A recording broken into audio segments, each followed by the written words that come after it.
Assalamualaikum warahmatullahi wabarakatuh.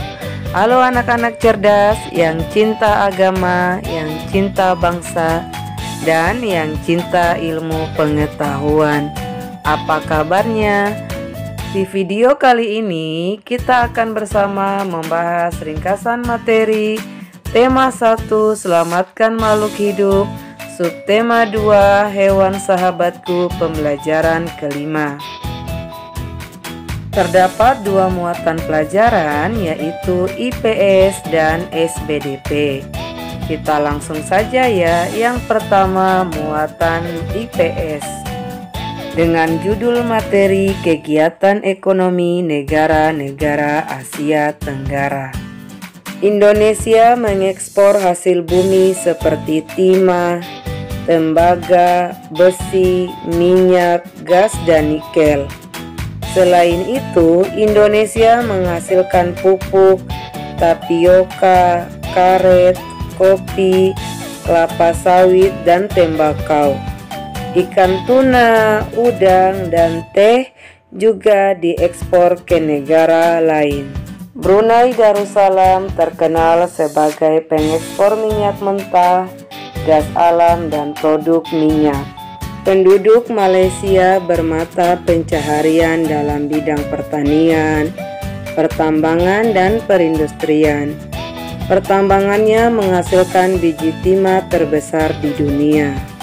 Singapura mengekspor mesin dan alat transportasi, alat elektronik, dan barang-barang konsumsi. Bahan kimia dan produk olahan minyak dihasilkan juga di Singapura. Singapura termasuk negara Asia Tenggara yang berpendapatan paling tinggi.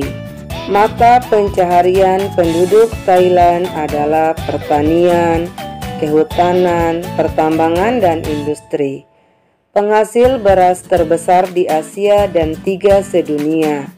Dijuluki Gajah Putih, negara 1000 pagoda, dan lumbung padi ASEAN.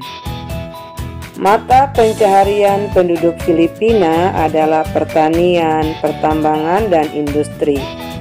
Komoditas ekspor Filipina terdiri atas gula, kopra, kayu, nanas, dan biji tembaga.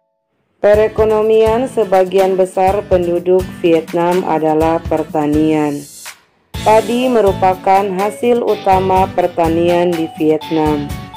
Industri di Vietnam meliputi tekstil, semen, pupuk, kaca, dan ban. Pertambangan di Vietnam menghasilkan emas, biji besi, timah, gamping, fosfat, tungsten, dan seng. Hasil hutannya adalah bambu, kina, kayu, dan kayu manis. Terdapat 2 sungai penting, yaitu Sungai Mekong dan Sungai Songkha. Sebagian besar penghidupan penduduk Kamboja di sektor pertanian. Rakyat Laos hidup di sektor pertanian yang menghasilkan beras, jagung, tembakau, jeruk, dan kopi. Komoditas perdagangan Myanmar meliputi kayu, terutama kayu jati, beras, pupuk, dan berbagai barang kerajinan. Yang kedua, muatan SBDP. Judul materi merancang pembuatan patung. Beberapa tahap dalam membuat rancangan patung yaitu sebagai berikut. Yang pertama, membuat sketsa. Sketsa adalah gambar kasar yang bersifat sementara. Sketsa biasanya berupa goresan sederhana menggunakan pensil yang menggambarkan bentuk patung yang diinginkan.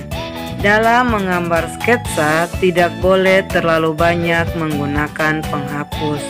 Buatlah beberapa alternatif gambar sketsa. Yang kedua, memilih alat dan bahan yang sesuai. Bahan-bahan untuk membuat patung ada bahan lunak dan bahan keras. Bahan lunak meliputi tanah liat, lilin, plastisin, gips, dan semen. Bahan keras contohnya kayu, batu, dan marmer. Carilah bahan yang mudah diperoleh di sekitar lingkunganmu. Dan yang ketiga, memilih teknik pembuatan yang sesuai. Setelah memilih bahan yang akan dipakai untuk membuat patung, tentukan pula teknik pembuatan yang akan digunakan. Teknik pembuatan menyesuaikan dengan bahan yang digunakan. Pengolahan balahan lunak dapat menggunakan teknik membutsir dan mencetak. Pengolahan bahan keras dapat menggunakan teknik memahat dan konstruksi. Demikian ringkasan materi kali ini. Tetap semangat dan jaga kesehatan. Sampai jumpa di video pembelajaran berikutnya. Billahi taufik wal hidayah. Wassalamualaikum warahmatullahi wabarakatuh.